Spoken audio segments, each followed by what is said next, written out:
Praise the Lord. ஆண்டவராகிய இயேசு கிறிஸ்துவின் நாமத்தினாலே இன்றைக்கு உங்களை சந்திப்பதிலே மிக்க மகிழ்ச்சி அடைகிறேன். இந்த நாள் உங்களுக்கு மிகவும் ஒரு ஆசீர்வாதமான நாளாய் அமையும்படியாய் நான் உங்களுக்காக வேண்டிக் கொள்கிறேன். இன்றைக்கு நம்ம தியானிக்கும்படியாய் ஒரு வசனத்தை நம்ம வாசிக்கலாம்.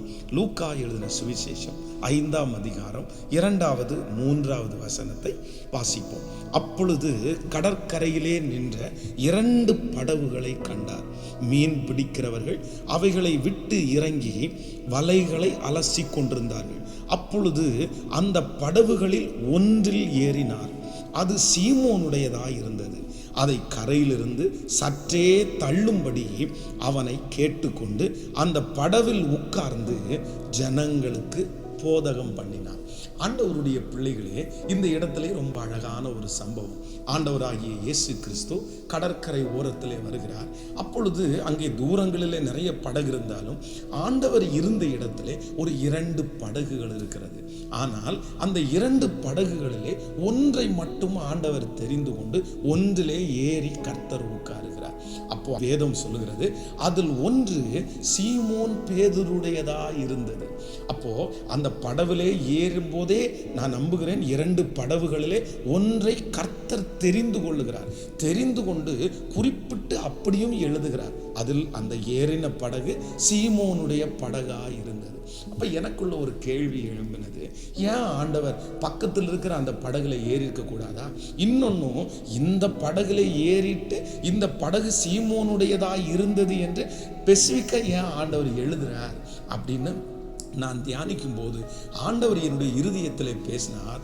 அங்கே இருந்த 2 படகுகளிலே சீமோன் பேதுருடைய படகு ஒரு தள்ளப்பட்ட ஒரு ஒதுக்கப்பட்ட படகை போல் இருந்தது. இந்த சம்பவம் உங்களுக்கு தெரியும்.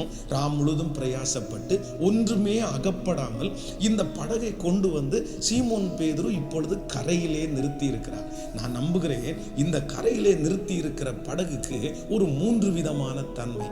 ஒன்று, இது ஒதுக்கி விடப்பட்ட படகு. இன்னொன்று, இது ஒன்றும் அகப்படாத படகு. இன்னொன்று, இது வெறுமையான படகு. அப்போ இந்த படகுலே ஏறி ஜனங்களுடைய காயங்களை எல்லாம் மாற்றி அதற்கு பிறகு கடலின் ஆழத்திலே இந்த படகை கொண்டு போய் கர்த்தர் மீன் பிடிக்க வைத்து திரளான மீன்களை கர்த்தர் தருகிற சம்பவத்தை இங்கே வாசிக்கிறோம். அப்ப நான் என்ன நம்புகிறேன் என்றால், இன்றைக்கு இந்த சத்தத்தை கேட்கிற என் அன்பு கர்த்தருடைய பிள்ளைகளே, பேதுருவனுடைய படகை போல உங்களுடைய படகு கடலினுடைய ஓரத்திலே ஒதுக்கிவிட்ட பட்ட படகா இருக்கலாம்.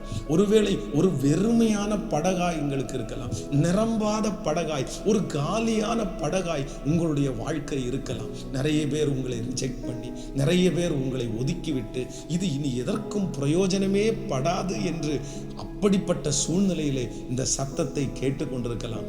ஆனால் நான் நம்புகிறேன், எத்தனை படகுகள் கரையிலே நின்றாலும் கர்த்தர் இன்றைக்கு இந்த சத்தத்தை கேட்கிற உன்னுடைய வாழ்க்கை படகிலே கர்த்தர் ஏறுகிறார்.